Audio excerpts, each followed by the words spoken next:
오늘은 전 세계를 충격에 빠뜨린 이야기를 가져왔습니다. 원자력 발전소는 땅에 짓는 게 상식입니다. 그런데 지금 전 세계가 원전을 바다 위에 띄우겠다고 난리입니다. 더 충격적인 것은 이 바다 위 원전이 땅 위 원전보다 훨씬 더 안전하다는 겁니다. 육지에 원전 하나 짓는데 7년에서 10년이 걸립니다. 그런데 한국조선소에서 바다 위 원전을 만들면 단 2년이면 끝납니다. 빌 게이츠가 세운 테라파워, 덴마크의 15, 세계 최고의 원자로 기업들이 줄을 서서 한국을 찾아오고 있습니다. 러시아는 제재로 막혔습니다. 중국은 안보 문제로 주춤했습니다. 그 사이 삼성중공업, HD현대, 한화오션, 한국조선 3사가 이 시장을 통째로 가져가고 있습니다. 완전한 독점입니다. 전 세계 해양 원전 시장의 95% 이상을 한국이 장악했습니다. 도대체 어떻게 된 일일까요?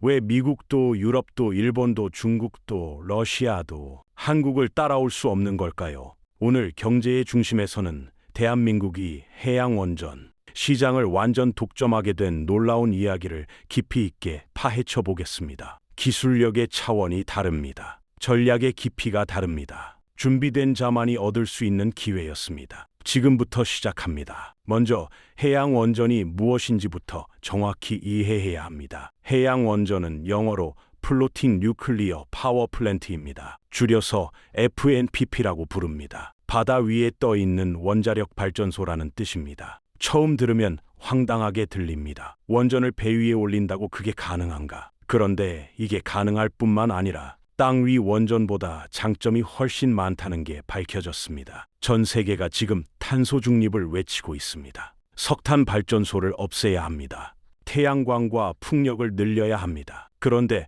태양광은 해가 떠야 하고 풍력은 바람이 불어야 합니다. 24시간 안정적으로 전기를 만들어주는 발전소가 필요합니다. 그게 바로 원전입니다. 문제는 원전을 땅에 짓는 게 너무 어렵다는 겁니다.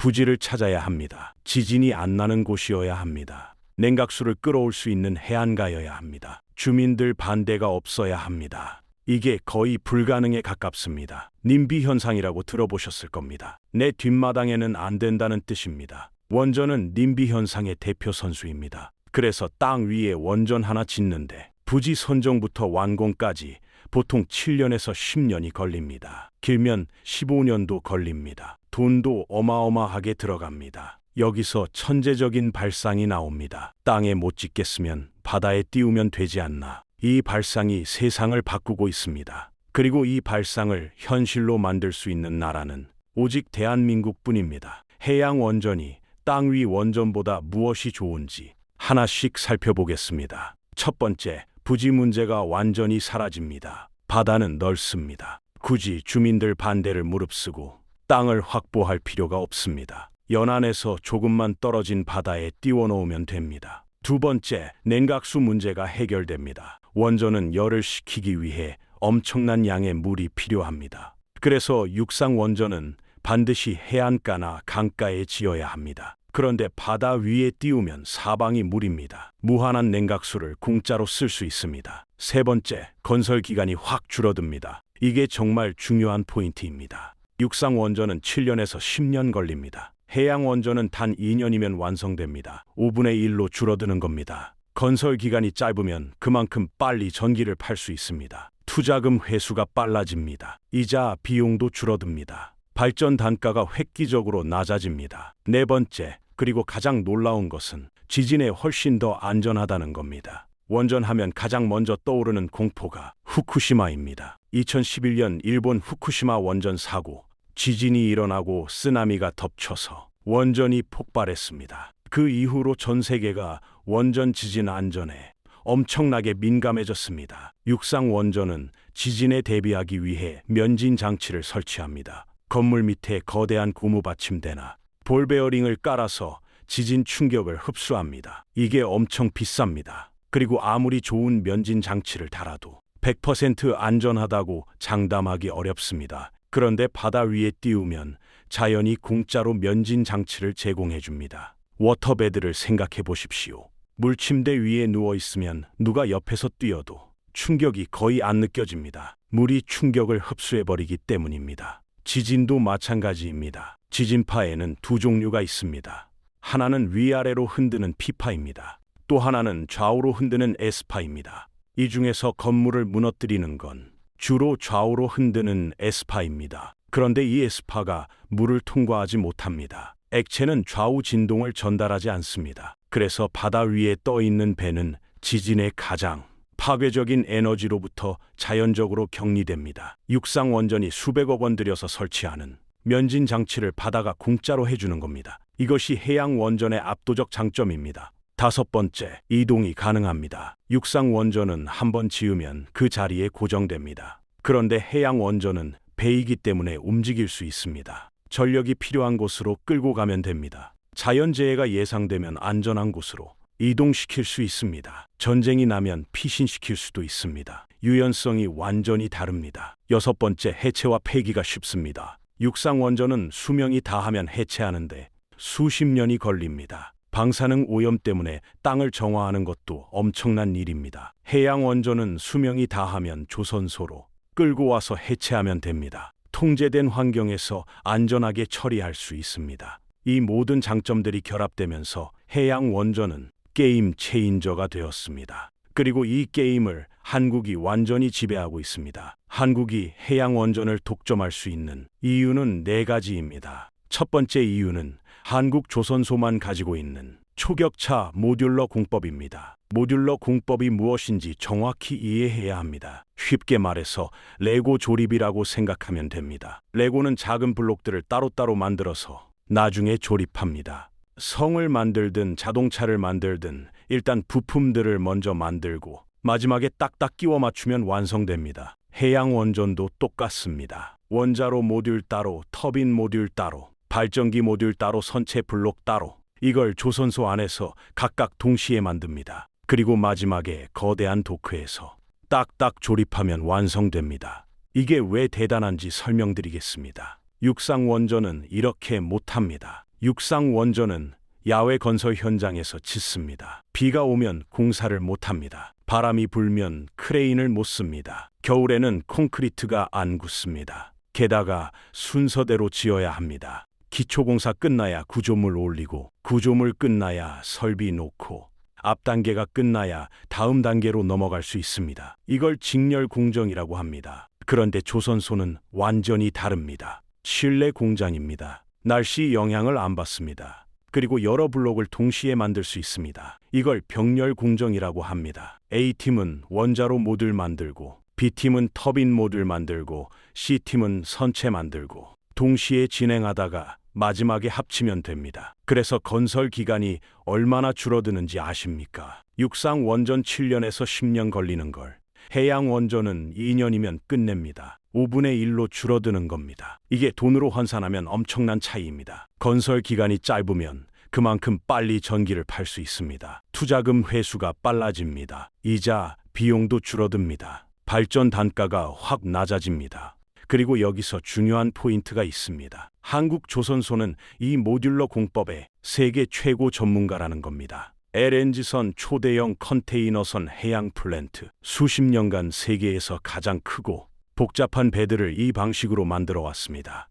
이 노하우가 고스란히 해양 원전에 적용되는 겁니다. 삼성중공업을 예로 들어보겠습니다. 삼성중공업은 LNG선을 세계에서 가장 많이 만든 회사입니다. LNG선은 영하 163도의 극저온에서 액화 천연가스를 운반합니다. 조금이라도 기술력이 부족하면 대형 사고로 이어집니다. 삼성중공업은 50년 넘게 이 기술을 축적해왔습니다. 멤브레인 방식이라는 독보적인 기술을 보유하고 있습니다. 이 기술은 특허와 노하우로 철저히 보호되고 있습니다. 중국이 10년 넘게 도전했지만 아직도 상업화에 실패했습니다.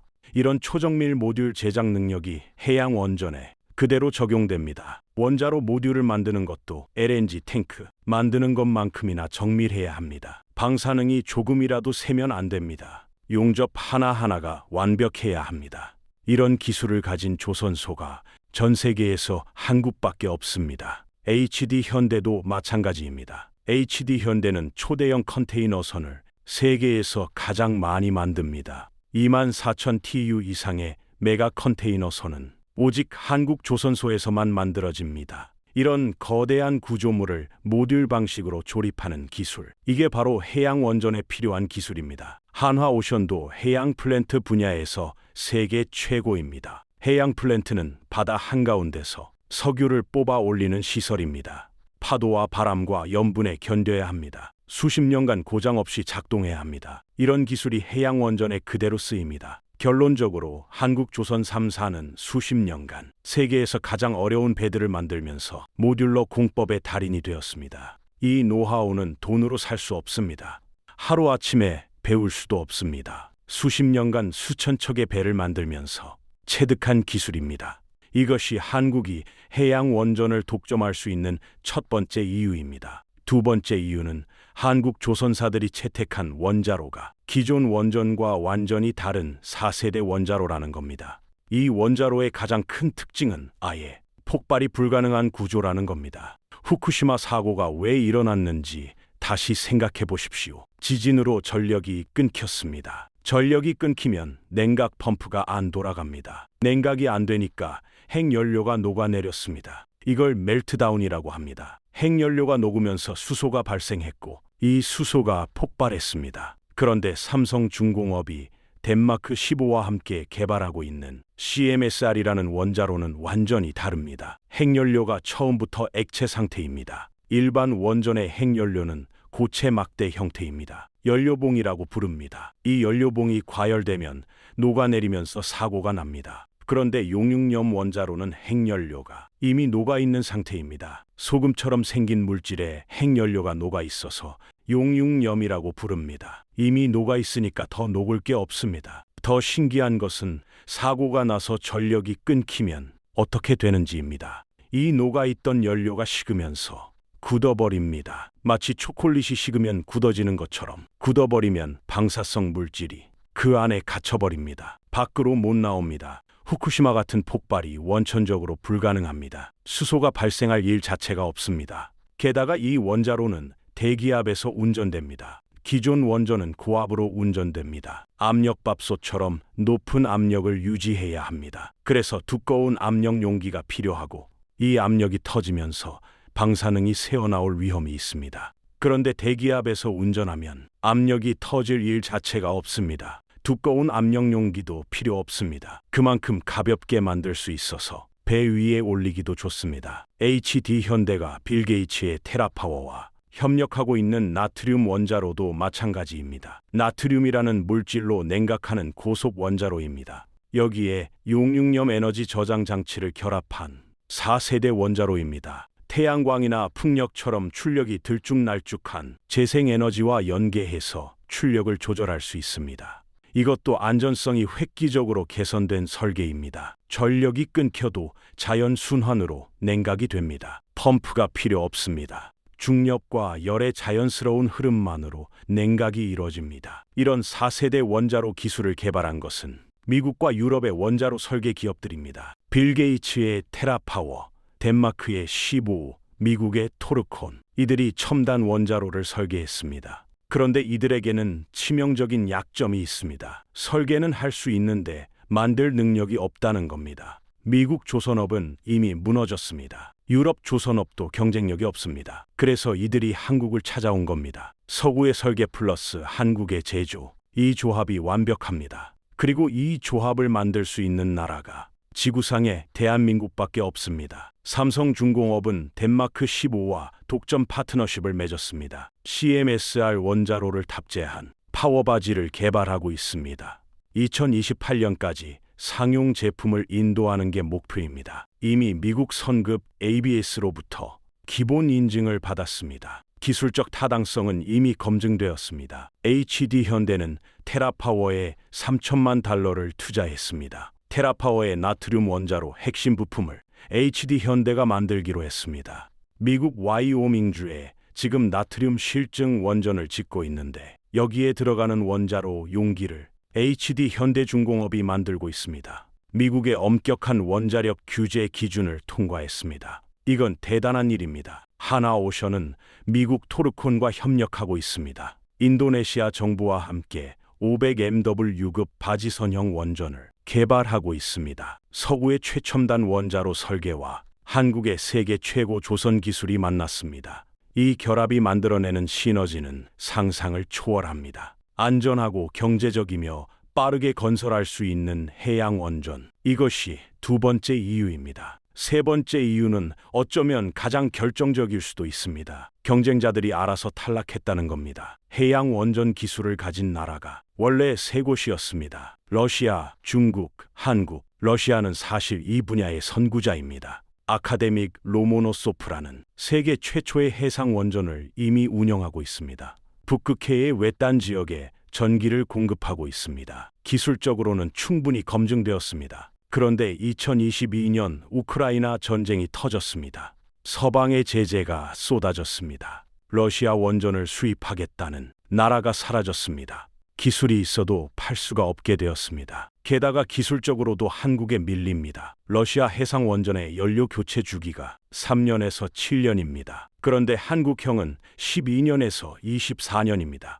연료 교체 주기가 길다는 건 그만큼 유지 보수 비용이 적게 든다는 뜻입니다. 연료 교체를 위해 원전을 정지시키면 그 기간 동안 전기를 못 팝니다. 손실이 엄청납니다. 한국형은 그런 손실을 최소화할 수 있습니다. 더 중요한 건 정치적 신뢰입니다. 서방 국가들이 러시아 원전을 자기 나라에 들여놓겠습니까? 안보 위협이 너무 큽니다. 러시아와의 관계가 나빠지면 원전을 인질로 잡힐 수 있습니다. 그래서 러시아는 기술이 있어도 시장에서 완전히 배제되었습니다. 중국은 어떻습니까? 중국도 남해 1호라는 해상 원전 프로젝트를 추진했습니다. 남중국해에 배치할 계획이었습니다. 그런데 2023년에 이 계획을 중단했습니다. 왜입니까? 안보 문제 때문입니다. 남중국해는 미국과 중국이 군사적으로 대치하고 있는 곳입니다. 거기에 원전을 띄워놓으면 공격 대상이 될 수 있습니다. 원전이 공격받으면 체르노빌 재앙이 벌어집니다. 중국 스스로도 위험하다고 판단한 겁니다. 그리고 설령 중국이 해상 원전을 수출하려고 해도 살 나라가 없습니다. 서방 국가들이 중국 기업한테 자기 나라 원전을 맡기겠습니까? 화웨이 5G도 안 쓰겠다는 나라들이 중국산 원전을 쓰겠습니까? 정치적으로 불가능합니다. 서구 기업들 입장에서 생각해 보십시오. 내가 개발한 최첨단 원자로를 실제로 만들어줄 파트너가 필요합니다. 러시아는 제재 때문에 안 됩니다. 중국은 정치적으로 안 됩니다. 미국은 조선소가 없습니다. 유럽도 마찬가지로 조선 능력이 부족합니다. 일본은 후쿠시마 이후로 원전에 대한 국내 반감이 너무 큽니다. 한국밖에 없습니다. 설계부터 제작 조립 인도까지 턴키로 해줄 수 있는 나라가 대한민국뿐입니다. 이게 세 번째 이유입니다. 지정학적 신뢰와 경쟁자 탈락. 한국이 노력해서 된 것도 있지만 경쟁자들이 스스로 무너진 것도 큽니다. 하지만 이것도 실력입니다. 신뢰를 쌓은 것도 실력입니다. 동맹을 유지한 것도 실력입니다. 기술을 축적한 것도 실력입니다. 모든 것이 준비된 자에게만 기회가 왔습니다. 대한민국이 그 준비된 자였습니다. 네 번째 이유는 한국의 완벽한 산업 생태계입니다. 해양 원전을 만들려면 기술 이전의 위험도 있습니다. 중국 원전을 들여놓으면 중국의 에너지 안보를 맡기는 셈입니다. 중국이 마음먹으면 원전 가동을 멈출 수 있습니다. 어떤 나라도 그런 위험을 감수하지 않습니다. 그래서 남은 건 한국뿐입니다. 한국은 미국의 핵심 동맹국입니다. 정치적으로 신뢰할 수 있습니다. 자유민주주의 국가입니다. 법치주의가 확립되어 있습니다. 계약을 지킵니다. 동시에 세계 최고의 조선 기술을 가지고 있습니다. 기술적으로도 신뢰할 수 있습니다. 품질이 완벽합니다. 납기를 지킵니다. 사후 서비스도 확실합니다. 조선만 잘해서는 안 됩니다. 특수 강판을 만드는 철강 산업, 정밀 용접을 하는 용접 기술, 복잡한 배관을 제작하는 배관 산업, 전기 시스템을 구축하는 전기 산업, 자동화 시스템을 만드는 IT 산업, 이 모든 것이 하나로 연결되어 있어야 합니다. 한국은 이런 생태계가 완벽하게 갖춰져 있습니다. 포스코는 세계 최고 수준의 특수 강판을 만듭니다. 수많은 협력 산업이 필요합니다. 극저온에서도 깨지지 않는 강판, 방사능을 차단하는 특수 합금, 모두 포스코가 만듭니다. 현대제철도 고강도 후판을 생산합니다. 한국의 용접 기술은 세계 최고입니다. LNG선을 만들면서 극저온 용접 기술을 완벽하게 마스터했습니다. 이 기술이 원자로 용접에 그대로 적용됩니다. 방사능이 새지 않게 완벽하게 용접합니다. 배관 산업도 마찬가지입니다. 복잡한 냉각수 배관, 증기 배관을 정밀하게 제작합니다. 누수가 없어야 합니다. 압력을 견뎌야 합니다. 한국 기업들은 이런 배관을 수십 년간 만들어 왔습니다. 전기 시스템도 세계 최고입니다. LS 일렉트릭, 효성중공업 같은 기업들이 원전용 전기 설비를 만듭니다. 변압기, 차단기, 배전반 모두 국산화되어 있습니다. IT와 자동화 시스템도 강점입니다. 삼성 SDS, LG CNS 등이 원전 제어 시스템을 개발합니다. AI와 빅데이터로 원전을 최적화합니다. 이런 생태계를 가진 나라가 몇 개나 됩니까? 미국도 이런 완벽한 생태계가 없습니다. 조선소가 무너지면서 협력 업체들도 다 사라졌습니다. 유럽도 마찬가지입니다. 일본은 생태계가 있긴 한데 원전에 대한 반감 때문에 투자를 안 합니다. 중국은 생태계를 만들고 있지만 아직 품질이 한국에 못 미칩니다. 한국만 모든 것이 완벽하게 갖춰져 있습니다. 그리고 이 생태계는 하루아침에 만들어진 게 아닙니다. 수십 년간 수천 척의 배를 만들면서 형성된 겁니다. 대기업과 중소기업이 협력합니다. 연구소와 대학이 기술을 개발합니다. 정부가 지원합니다. 이 모든 것이 하나의 유기체처럼 움직입니다. 이것이 한국의 진정한 경쟁력입니다. 단순히 조선소 하나가 아니라 전체 생태계가 경쟁력입니다. 이 생태계를 복제하는 건 불가능합니다. 돈을 쏟아부어도 안 됩니다.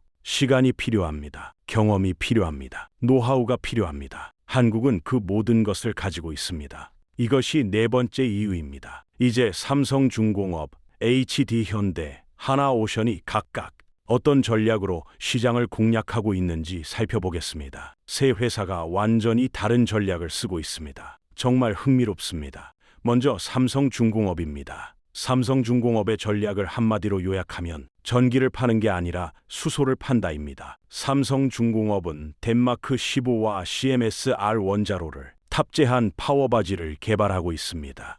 바지선에 원자로를 2기에서 최대 8기까지 탑재해서 200MW에서 800MW의 전력을 생산할 수 있습니다. 그런데 삼성중공업의 진짜 노림수는 따로 있습니다. 그냥 전기를 파는 게 아니라 이 전기로 수소와 암모니아를 만들어서 파는 겁니다. 바지선 안에 수전해 설비를 같이 넣습니다. 수전해가 무엇입니까? 물을 전기로 분해해서 수소를 뽑아내는 겁니다. 원전에서 나온 전기로 물을 분해해서 수소를 만듭니다. 그런데 수소는 기체라서 운반하기가 어렵습니다. 그래서 이 수소를 암모니아로 바꿉니다. 암모니아는 액체라서 배로 실어 나르기가 쉽습니다. 정리하면 이렇습니다. 바다 위에서 원전으로 전기를 만들고 그 전기로 수소를 만들고 수소를 암모니아로 바꿔서 배로 전 세계에 판다. 전기줄이 필요 없습니다. 송전망이 없는 개발도상국에도 에너지를 팔 수 있습니다. 이게 왜 대단한지 아십니까?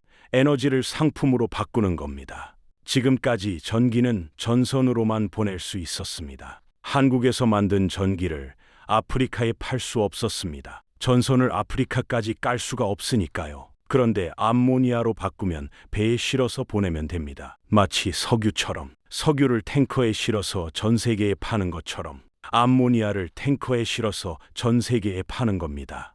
삼성중공업은 이 바지선들을 세계 곳곳에 띄워서 청정에너지 공급 기지를 만들겠다는 구상을 하고 있습니다. 에너지를 전선이 아니라 선박으로 배달하는 시대를 열겠다는 겁니다. 이것은 에너지 산업의 패러다임을 완전히 바꾸는 전략입니다. 두 번째, HD현대의 전략을 보겠습니다. HD현대의 전략을 한마디로 요약하면 바다 위 원전이 아니라 원전으로 가는 배입니다. HD현대는 빌 게이츠의 테라파워와 손을 잡았습니다. 테라파워의 나트륨 원자로를 활용합니다. 그런데 HD현대의 진짜 야심작은 원자력 추진 컨테이너선입니다. 15,000TU급 초대형 컨테이너선에 소형 원자로를 탑재하는 설계를 완료했습니다. 이미 미국 선급 ABS로부터 기본 인증을 받았습니다. 이게 왜 혁명적입니까? 지금 전 세계 해운업이 탄소 중립 압박에 시달리고 있습니다. 배에서 나오는 탄소 배출량이 전 세계 배출량의 3%입니다. 국제해사기구에서 배출 규제를 점점 강화하고 있습니다. 그래서 해운사들이 대안을 찾고 있습니다.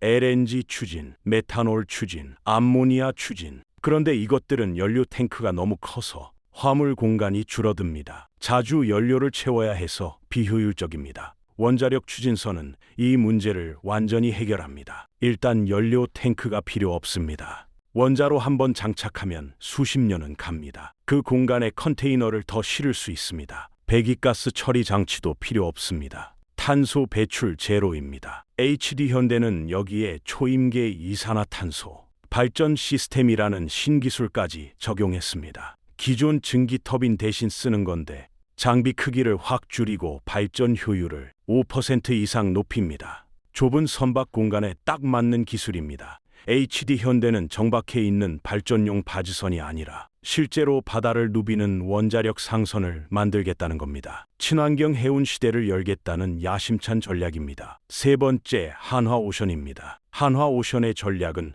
완전히 다른 결입니다. 한마디로 요약하면 미국 군수시장 진입입니다. 한화는 국내 조선업계 최초로 미국 본토의 조선소를 인수했습니다. 필라델피아에 있는 필리 조선소를 1억 달러에 샀습니다. 그리고 향후 50억 달러, 우리 돈으로 7조 원 넘게 투자하겠다고 약속했습니다. 이게 왜 중요합니까? 미국에는 존스법이라는 게 있습니다. 미국 항구 사이를 오가는 배는 반드시 미국에서 만든 배만 쓸 수 있다는 법입니다. 한화가 미국 조선소를 가지게 됐으니 이제 미국에서 배를 만들 수 있습니다. 미국 시장에 직접 들어갈 수 있는 교두보를 마련한 겁니다. 그런데 한화의 진짜 노림수는 상선이 아니라 군함입니다. 미국 해군이 지금 심각한 문제에 빠져 있습니다. 배가 노후화됐는데 수리할 조선소가 없습니다. 미국 조선업이 쇠퇴하면서 군함을 정비할 능력이 턱없이 부족해졌습니다.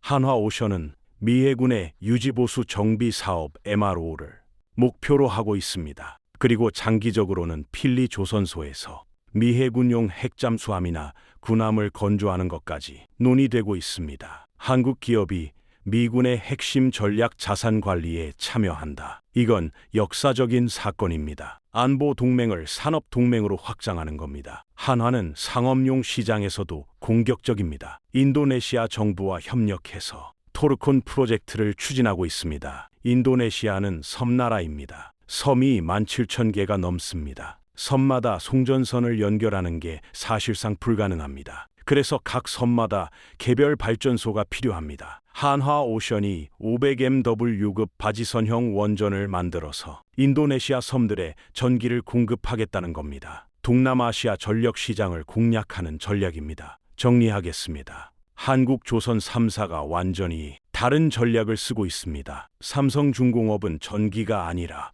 수소와 암모니아를 판다. 에너지를 상품으로 바꿔서 전 세계에 수출하는 전략입니다. HD현대는 바다 위 발전소가 아니라 원자력으로 가는 배를 만든다. 친환경 해운 시대를 열겠다는 전략입니다. 한화오션은 미국 군수 시장에 진입한다. 미 해군 정비 사업과 동남아 전력 시장을 동시에 공략하는 전략입니다. 세 회사가 서로 다른 방향으로 가고 있지만 결국 해상 원전이라는 새로운 시장을 한국이 독점한다는 결론은 같습니다. 이제 숫자로 보여드리겠습니다. 글로벌 해양 원전 시장 규모가 2025년 기준 약 35억 달러입니다. 우리 돈으로 약 5조 원입니다. 그런데 이 시장이 매년 16% 넘게 성장하고 있습니다. 2029년이면 64억 달러입니다. 2032년이면 125억 달러. 우리 돈으로 17조 원이 넘는 시장이 됩니다. 문제는 이 시장에서 경쟁할 수 있는 나라가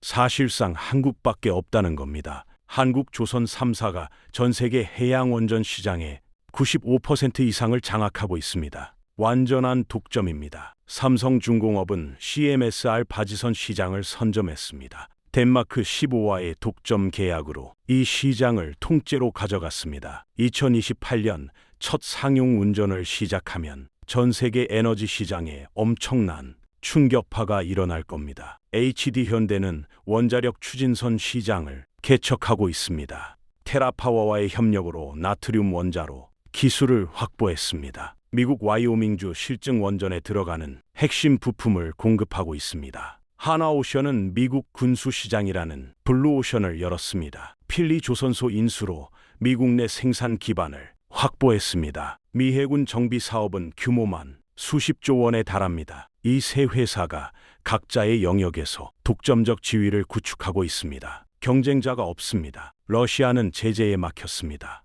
중국은 신뢰를 못 받습니다. 미국과 유럽은 조선 능력이 없습니다. 일본은 원전 반감 때문에 투자를 안 합니다. 한국만 기술적 능력과 정치적 신뢰를 동시에 갖추고 있습니다. 이 조합을 가진 나라가 지구상에 대한민국밖에 없습니다. 오늘 우리는 대한민국이 해양 원전 시장을 완전 독점하게 된 이야기를 깊이 있게 살펴봤습니다. 4가지 결정적인 이유가 있었습니다. 첫째, 수십 년간 축적한 초격차 모듈러 공법. 레고처럼 블록을 따로 만들어 조립해서 건설 기간을 2년으로 단축했습니다. 이 기술은 돈으로 살 수 없고 하루아침에 배울 수도 없습니다. 둘째, 4세대 원자로 기술의 완벽한 결합. 서구의 첨단 설계와 한국의 세계 최고 제조 기술이 만났습니다. 폭발이 불가능한 안전한 원자로를 바다 위에 띄웠습니다. 셋째, 경쟁자들의 자멸적 탈락. 러시아는 제재에 막혔고 중국은 신뢰를 못 받습니다. 미국과 유럽은 조선 능력이 없고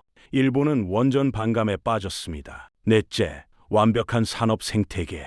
철강, 용접, 배관, 전기, IT 모든 협력 산업이 세계 최고 수준입니다. 이 4가지가 결합되면서 한국은 해양 원전 시장을 완전히 지배하게 되었습니다. 삼성중공업은 에너지를 상품으로 바꿔 전 세계에 수출합니다. HD현대는 원자력 추진선으로 친환경 해운 시대를 엽니다. 한화오션은 미국 군수시장이라는 새로운 영역을 개척합니다. 세 회사가 서로 다른 방향으로 가지만 결국 한국 독점이라는 결론은 같습니다. 이것은 단순한 산업의 성공이 아닙니다. 대한민국이 미래 에너지 산업의 핵심 플레이어로 우뚝 서는 역사적 순간입니다. 과거에 석유 메이저들이 세계 에너지를 장악했다면 미래에는 해양 원전 기술을 가진 한국이 그 위치에 설 것입니다. 2030년이 되면 세계 곳곳의 바다 위에 한국이 만든 원전이 떠 있을 겁니다. 송전망이 없어서 전기를 못 쓰던 동남아시아 섬들, 전력난에 시달리는 아프리카 해안 도시들, 이런 곳들이 한국의 고객이 될 겁니다. 바지선 하나만 끌고 가면 도시 하나에 전기를 공급할 수 있습니다. 한국조선업은 단순히 배를 만드는 산업에서 미래 에너지 산업의 핵심 플레이어로 진화하고 있습니다. 이것은 한국 경제 전체의 엄청난 기회입니다. 수십만 명이 일하고 수백 개의 협력업체가 연결되어 있는 조선 산업. 이 산업이 새로운 도약을 준비하고 있습니다. 물론 리스크도 있습니다. 아직 국제 규제 체계가 완비되지 않았습니다. 한미 원자력 협정 문제도 해결해야 합니다. 기술 실증도 아직 완료되지 않았습니다. 하지만 큰 그림에서 보면 한국의 우위는 당분간 흔들리지 않을 겁니다. 한국을 대체할 나라가 없기 때문입니다. 기술적 능력과 정치적 신뢰를 동시에 갖춘 나라는 대한민국뿐입니다. 자부심을 가지십시오. 대한민국이 세계 해양 원전 시장을 완전히 독점하고 있습니다. 러시아도 중국도 일본도 미국도 유럽도 따라올 수 없습니다. 이것은 시작에 불과합니다. 앞으로 한국 조선업의 배고동 소리가 원자력 르네상스의 서막을 알릴 겁니다. 전 세계가 한국의 기술에 무릎 꿇고 있습니다. 이것이 준비된 자만이 누릴 수 있는 영광입니다. 대한민국이 그 준비된 자였습니다. 앞으로 경제의 중심 채널에서는 더 많은 국제 경제 이슈를 깊이 있게 다루겠습니다. 구독과 좋아요, 그리고 알림 설정까지 부탁드립니다. 여러분의 생각은 어떠신지 댓글로 자유롭게 남겨주세요. 긴 시간 끝까지 들어주셔서 진심으로 감사합니다.